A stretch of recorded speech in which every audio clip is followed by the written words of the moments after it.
हरे कृष्णा, राधे राधे। हम सभी साधक वैदेही की आत्मकथा श्रवण कर रहे हैं। भाग 126 गतांग से आगे। मैं वैदेही, तीसरे दिन का युद्ध। आज वानर सेना पूरे जोश में थी। रावण पगला गया था जब उसने ये सुना कि वानर लोग राक्षसों को पकड़ पकड़ कर मार रहे हैं, समुद्र में फेंक रहे हैं। वानर लोग पहाड़ उठाते और जहाँ राक्षसों का समूह देखते वहीं फेंक मारते। सैकड़ों राक्षस एक साथ मर जाते थे। आज युद्ध में अति उत्साहित था वानर समाज। तभी प्रहस्त रावण का मंत्री अपने साथ 10,000 राक्षसी सेना को अपने साथ ले आया। महाराज सुग्रीव ये रावण का मुख्य सहायक है और मंत्री भी है और संबंधी में मामा भी लगता है। ये बात विभीषण ने बताई थी। इतना सुनते ही सुग्रीव, जामवंत, नल, नील, अंगद ये सब प्रहस्त को मारने की योजना बनाने लगे। तभी जामवंत ने सुग्रीव के कान में कुछ कहा। सुग्रीव ने सिर हाँ में हिलाया और दोनों सामने के पहाड़ की ओर दौड़े। प्रहस्त अपना रथ लेकर वानर सेना से लड़ ही रहा था।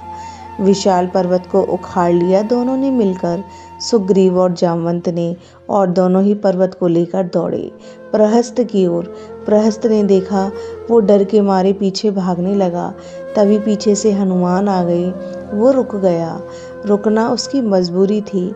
हनुमान भी पर्वत की तरह रास्ता रोककर खड़े हो गए थे। जय श्री राम। सुग्रीव और जामवंत चिल्लाते हुए प्रहस्त के ऊपर उस विशाल पर्वत को फेंक दिया। चूर चूर हो गया प्रहस्त का शरीर।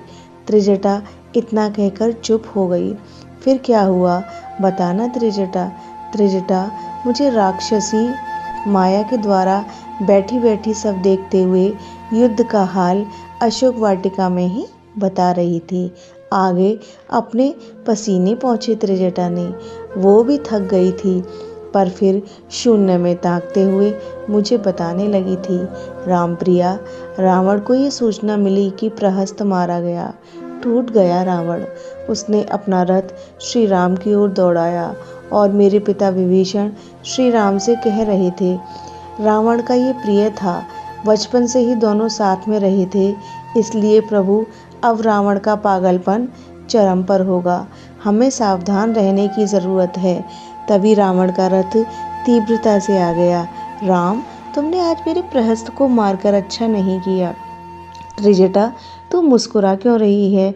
बोलना, क्या कहा मेरे श्री राम ने? मेरी बात सुनकर त्रिजटा फिर हंसी और बोली, श्री राम अपने भाई लक्ष्मण से कह रहे हैं, रावण में तेज बहुत है। देखो लक्ष्मण, कुछ भी हो रावण वीर तो है। इसका मुखमंडल अन्य राक्षसों की तरह नहीं है। ये एक तेजस्वी ब्राह्मण स्पष्ट लगता है।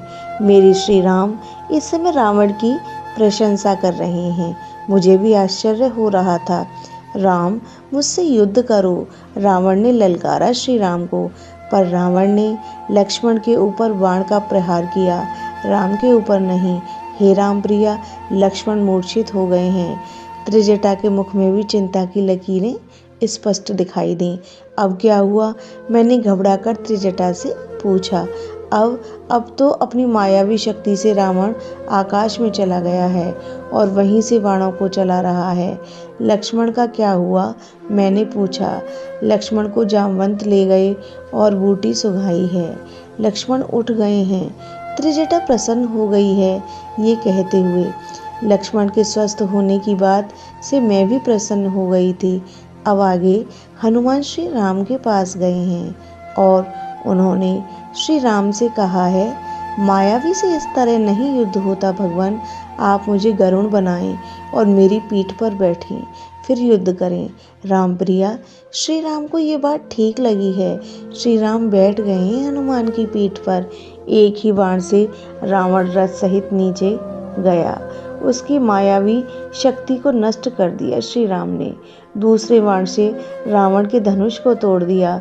तीसरे बाण से रावण के सारथी को मार दिया और चौथे बाण से रथ की ध्वजा काट दी। रावण दीनहीन सा हो गया है। त्रिजटा ने बताया। श्री राम ने रावण को कहा, युद्ध भूमि में रावण हम थके हारे योद्धा पर शस्त्र नहीं उठाते, जाओ विश्राम करो। इतना कहकर श्री राम हनुमान को लेकर लक्ष्मण के पास चल दिए हैं। रावण टूट गया है रामप्रिया, मैं कुछ नहीं बोली। त्रिजटा फिर चुप हो गई, क्योंकि रावण लौट गया था वापस, अंदर से टूटा हुआ रावण। एक घड़ी हम दोनों कुछ नहीं बोले। तभी त्रिजटा, मैंने आकाश में त्रिजटा को कुछ दिखाया, एक विशाल देहधारी जिसके केश बादलों से टकरा रहे थे और छिन्न भिन्न हो रहे थे। उसका रूप भयानक था। ये तो कुंभकर्ण है, पर 6 महीने अभी पूरे नहीं हुए हैं, ये कैसे जाग गया?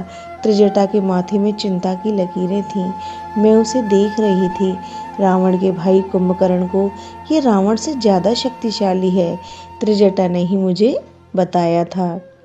रामप्रिया, लगता है मानसिक रूप से टूटा रावण क्या करता, अपने भाई कुंभकर्ण को ही जगा दिया, त्रिजटा ने कहा। यह प्रसंग अब यहीं विश्राम लेता है। हरे कृष्णा, राधे राधे।